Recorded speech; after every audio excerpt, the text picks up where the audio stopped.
you, Peter Dinklage. He costed so many people in my community jobs. He costed so many people. Peter Dinklage. Peter Dinklage, Game of Thrones. Peter Dinklage is one of the most recognizable actors on the planet right now. But he did not just stroll into Hollywood and accept the tiny boxed-in roles people assumed he should take. He refused to play small, even when the scripts tried to make him look that way. He pushed past every limit and built a career on raw talent, sharp decisions, and serious range. I just wanted to not be a fantasy dwarf, and not to be crass, but I wanted to have a dick. Yeah. Like, and that's so like, it's like, you know, when clinically what you are has become sort of poached by the fantasy world as a term for somebody who's not human, like a gnome or an ogre or whatever else. There's a fairy, pixie, leprechaun, elf, everything, dwarf. No, that one's real. That one's actually a thing. There's no gnomes in the world, but that's a thing. But therefore, when you do that, you're just clipped. And I was like, I can't be clipped, guys. And they do that with not just... Instead of being boxed into a stereotype, he carved out his own lane and became a straight-up icon. But with that level of success came pressure. Slowly, he became the unofficial spokesperson anytime the industry started debating dwarfism. Whether he wanted that spotlight or not, it kept landing on him every single time representation came up. The biggest thing is he wants to be progressive, and it's all about progression, and I support that completely. But the issue is him being progressive is eliminating 7 potential dream jobs from the dwarf acting community, and that's my issue here. Is he's saying he wants to move forward. Now this is where it gets tense. After hitting the top, stacking awards, and securing major checks, some voices inside the short stature community started giving him the side eye. The accusation, heavy and direct. They feel like now that he made it, he is pulling the ladder up behind him. Instead of widening the door, critics argue some of his comments may have narrowed the entry for others. That is a bold claim to throw at someone who fought hard to escape typecasting. But the debate started bubbling online and inside industry circles fast. One podcast conversation about a controversial movie suddenly exploded into something bigger. It turned into a cultural clash that touched people with dwarfism in Hollywood directly. Emotions ran high, opinions split, and the tension became impossible to ignore. To really understand why this hit so hard, you have to rewind to 1939. The Wizard of Oz cast over 100 little people as munchkins. The film became legendary, no doubt. Literally no offense to anything, but I was a little taken back by they were very proud to cast a Latino actress as Snow White. Yeah. But you're still telling the story of Snow White. Yeah. 7 dwarfs. Sure. You're progressive in one way, but you're still making that fucking backward story of 7 dwarves living in a cave. What the fuck are you doing, man? Have I done nothing to advance the cause from my soapbox? I guess I'm not loud enough. But they were so proud of that, and all love and respect to the actress and to people who thought they were doing the right thing. But I'm just like, what? But those roles locked in a visual stereotype that stuck around for decades. Through the 80s and 90s, fantasy films and broad comedies often cast dwarf actors as magical creatures, background jokes, or mystical sidekicks. Yes, it was steady work, but the range, tight. The respect, not always there. Imagine studying acting seriously, training in the craft, grinding through audition after audition, only to be told you are perfect to stand in the background of a fairy tale scene. That kind of ceiling builds frustration over time. One of the most respected figures fighting that battle was Billy Barty. He was not just an actor, he was an activist and the founder of Little People of America. He pushed hard for fair pay, real opportunities, and roles that showed actual human depth. He wanted the industry to see performers, not props. His efforts shifted the conversation from novelty casting to true representation. And do good for the community. When these are dream jobs. I got hired by WWE. WWE was my dream job since I was 4 years old. Since I was 4 years old, all I wanted to be was a WWE superstar. And in any other circumstance, it wouldn't have been able to be done by me. I'm not 6 foot, I'm not 250 pounds, but they were looking for a person like me, a little person, to fill this role. They hired me and I got to live my dream for 10 years. Now. Then came the wave in the 80s and 90s that started cracking the mold. Warwick Davis stepped into major franchises like Return of the Jedi, Willow, and later Harry Potter and the Sorcerer's Stone. He was not just background decoration. He led stories. He carried scenes. He showed that a dwarf actor could anchor a massive production and bring real box office value. That progress meant something. So when Peter Dinklage entered the acting world in 1990, he walked into an industry that was evolving, but still stubborn. He hustled through indie films, picked roles with layers, and built his name brick by brick. There was no overnight glow-up. It was years of rejection, calculated risks, and proving himself again and again. And that is what makes the current Backlash more complex. There's dwarf actors out there that their dream is to star in a film, especially a Disney film, because as we know, Disney doesn't do remakes or any of their movies at a small scale. They were gonna blow this movie up, obviously. And these are 7 roles that are few and far between for dwarves anyways, that were made for us. And that's what's ridiculous to me about the whole situation is it's not being progressive. You're hurting the community by what you're doing. Who put this guy in charge, and why is he the single voice, like, for a whole community? Some see him as a trailblazer who broke barriers. Others feel he shifted the road in a way that might block certain lanes for newcomers. In his early years, the roles offered to him were still small in every sense. Quick cameos, background moments, blink and you miss it parts. He had to fight for every inch of space he got. Appearances mattered in Hollywood, and casting directors often reached for Peter Dinklage because of his height first, not his range. That pattern was obvious, but here is what made him different. Peter said no. A lot. He turned down roles built on cheap jokes and tired stereotypes. He refused to be the punchline. That choice cost him checks and screen time in the moment, but it built something bigger. It built respect. Still, that kind of stance comes with a price. When you are selective in an industry that already limits you, the phone does not ring as much. Opportunities shrink fast. Doors close quietly. But every actor knows it only takes one real role to flip the entire story. A bad thing. I'm not agreeing with it. One, because what they're doing is pretty much you're replacing jobs that people could have as little people. Snow White and the 7 Dwarfs, it's for dwarfs. What we were discussing too the other day was the Wonka movie. And Hugh Grant is now playing an Oompa Loompa. So I guess, Hugh Grant, you're now identifying as a little person. Oh, okay. Interesting. I mean, right? Okay, well, I know Peter Dinklage, criticized the film for having little people play dwarves because he said it typecast them.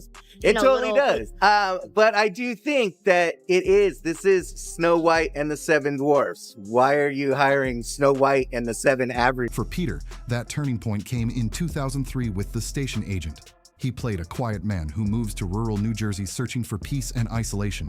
The character was layered, awkward, funny, and deeply human. He was not written as a stereotype. He was not there for shock value. He was just a man dealing with loneliness and connection like anyone else. Critics responded immediately. The film earned strong reviews, and Peter's performance stood out. Casting directors finally noticed what should have been obvious all along. A dwarf actor could lead a film without the story revolving around dwarfism. The character did not need to be defined by height. That realization cracked open a bigger door. Then 2011 changed everything. Peter landed the role of Tyrion Lannister on Game of Thrones. From the first season, it was clear this was different. Tyrion was sharp, flawed, strategic, emotional, dangerous, and hilarious all at once. You're one of the most recognizable little people on the planet. You, Peter Dinklage, piece of shit. That's real heat, too. I can hate him. He costed so many people in my community jobs with that Snow White bullshit. Pisses me off. Like, he costed so many people jobs. So many people. Because he wanted to be the only dwarf. You know what? I don't think that. I think he wanted to make a statement, and he thought he was making some cool, hip thing, but it wasn't. When he did Elf, that check cashed just fine. Tyrion Lannister was a role for a little person. He cashed that check. I'm okay not going out for Brad Pitt's role. Give me Grumpy or Happy or Sleepy. In a major Disney remake? Yeah. Yeah. And then you're going to have 7 dwarfs, then their extras, then their stunt doubles that are all going to get... Over 8 seasons, Peter had more screen time than almost anyone else on the show. He won 4 Emmys and a Golden Globe. He became one of the most recognizable faces on television worldwide. For many in the dwarf community, this felt historic. It looked like proof that raw talent could smash through typecasting and dominate mainstream entertainment. But success at that level shifts the pressure. Once you become the symbol of progress, people expect you to represent every voice in the room. That weight is heavy. In January 2022, during an appearance on WTF with Mark Maron hosted by Mark Maron, Peter criticized the Walt Disney Company over its planned remake of Snow White and the 7 Dwarfs. He said it felt kind of backwards. He made it clear he meant no offense, but he admitted he was taken aback that the studio celebrated casting a Latina actress as Snow White, while still planning to tell what he viewed as an outdated story about dwarfs living in a cave. Those comments sparked instant debate. Not everyone agreed with the direction he was taking. The internet split fast. Disney released a careful statement saying they were rethinking their approach and looked forward to sharing more as the film heads into production after a lengthy development period. On the surface, it sounded polished and calm. Behind the scenes, it was clear the studio felt the pressure. After Peter's podcast comments went viral, Disney did not want to be labeled outdated or insensitive. Instead of casting 7 human dwarf actors as originally expected, they shifted direction.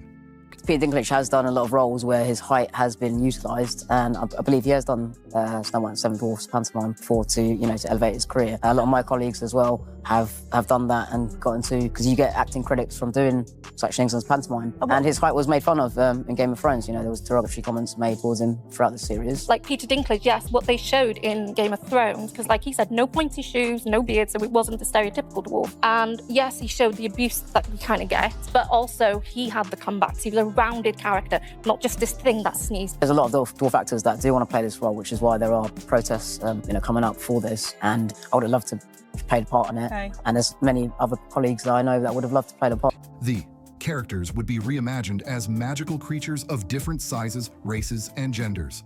The move was meant to look progressive, but it instantly triggered another wave of backlash. Just days later, comedian and performer Brad Williams shared his thoughts on a podcast. He pointed out the tension in Peter's stance. On one hand, Peter seemed to be saying that telling Snow White and the 7 dwarfs in a traditional way was outdated. On the other hand, actors with dwarfism rely on roles like that to work consistently. As Brad Williams put it from the perspective of short performers, we kind of want to work. That line cut straight to the core. His argument was simple. If studios remove these roles in the name of progress, where does that leave the actors who depend on them? To many critics, the solution seemed obvious. If the Walt Disney Company wanted inclusiveness, why not hire 7 real dwarf actors and treat the characters with depth and respect? Why not rewrite them with layers instead of turning them into punchlines? That idea gained traction fast.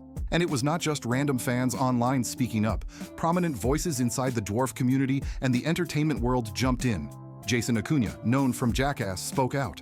He argued that with so many skilled short actors available, sidelining them made no sense. He pointed out that Peter Dinklage himself proved through Game of Thrones that short actors can deliver award-winning performances when given serious material.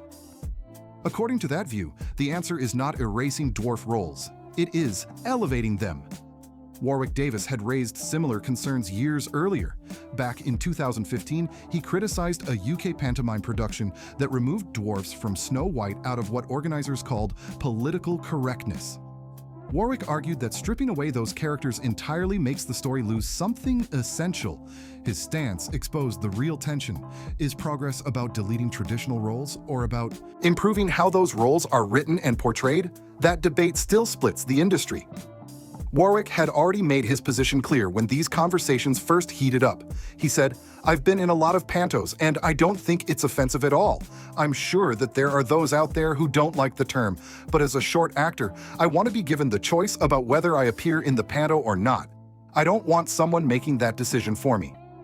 That word choice hit hard. For many performers with dwarfism, the issue was not the role itself. It was who gets to decide if that role should even exist. Fast forward to October 27th, 2023. Disney released the first official image from the new Snow White. This time, the 7 magical characters were fully CGI dwarfs, not reimagined human actors, not practical casting, completely computer-generated. By then, the conversation had shifted again. What started as a debate about representation turned into something louder, messier, and way more complicated. And the controversy did not cool off through 2024. As production rolled on and marketing ramped up, lead actress Rachel Ziegler made headlines for several interview comments. She praised colorblind casting and described the original 1937 Snow White as weird. She also made public remarks about Donald Trump and voiced strong opinions about the Israel-Palestine conflict. Reports suggested this created tension with co-star Gal Gadot, who has been open about her own views. All of this unfolded during the film's press tour. Instead of attention staying on the movie, the spotlight kept drifting to off-screen drama. By the time Snow White was nearing release, the backlash had snowballed. Online discourse was intense. Critics questioned the casting decisions, the CGI dwarfs, the political comments, and the studio's entire rollout strategy. Before the film even reached theaters, some were already labeling it a disaster. On March 13, 2025, Disney held a smaller-scale premiere, seemingly trying to control the narrative and limit public blowback. But the criticism did not fade. If anything, it grew louder. Still, not everyone condemned the CGI move. Martin Kleba, a short actor who voiced Grumpy in the new version, defended the studio's approach. He argued that casting 7 little people is not as simple as it sounds. You would need 7 trained actors who fit the roles and work well together on screen. Chemistry matters, training matters, coordination matters. In his view, the situation was more complex than social media made it seem. Timing matters. Skill matters. And that is exactly what Martin Kleba argued when he stepped into the conversation. For some, CGI looked like straight-up erasure.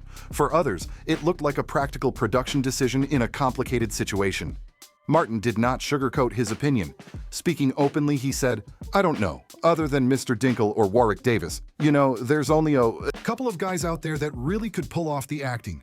That one statement alone sparked serious debate. Some felt he was being realistic about how small and competitive the talent pool can be for demanding blockbuster roles. Others felt it sounded dismissive toward many trained actors with dwarfism who have been grinding for years, waiting for a real shot. When asked about little people who chose not to audition for the voice roles, Martin made his stance clear. He said they were welcome to try out. If they decided not to, that was their right. He explained he personally did not see the CGI move as an insult.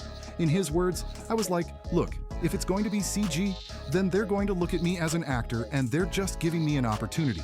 I was one of the 7 that got to be a voice of one of the most iconic franchises ever, so that's why I did it." He even added, "I'm not mad at Disney. Like I said, they're the ones who fed me, and they're the ones who allowed me to have the life that I've had."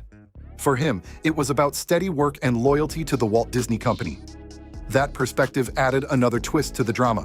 It quietly raised a tough question. Would Martin feel the same if he had not already been cast in multiple major Disney projects? It is hard to ignore that personal success can shape how someone views a controversy like this. When you are benefiting from the system, you may not see the cracks the same way others do.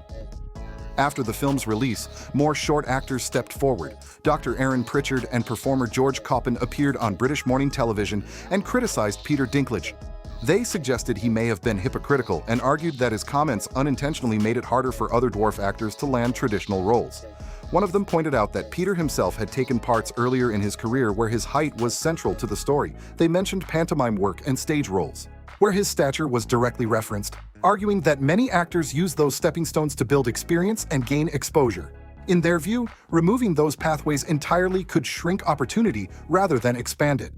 Then on May 28, 2025, actor and comedian Hornswindle spoke on a podcast and doubled down on his frustration. He said he does not like Peter Dinklage and claimed Peter's influence cost many people real jobs. He framed it as a power imbalance.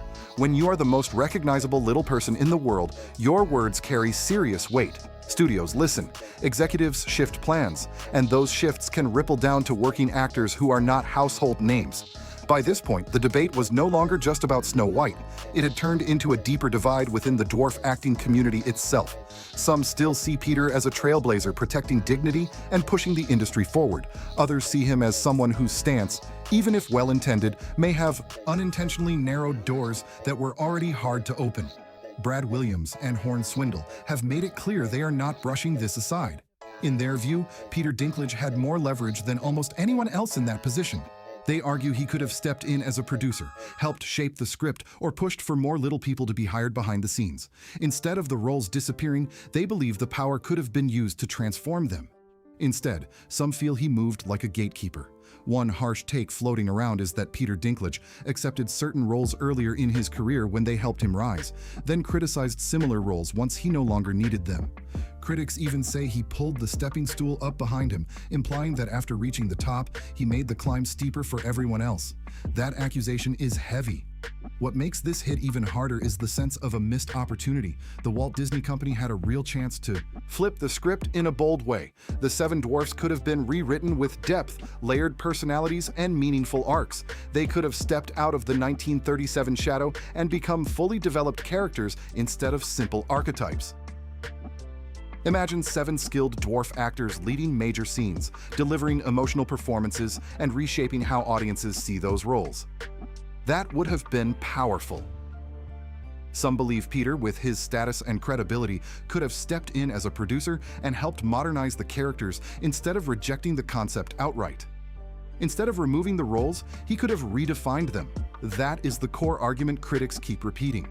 At the same time, it is impossible to ignore what he has achieved. He shattered ceilings. He proved that a performer with dwarfism could dominate a global hit series, win major awards, and command serious respect in Hollywood. He changed how success can look for someone with dwarfism. That legacy is real. It cannot just be brushed aside.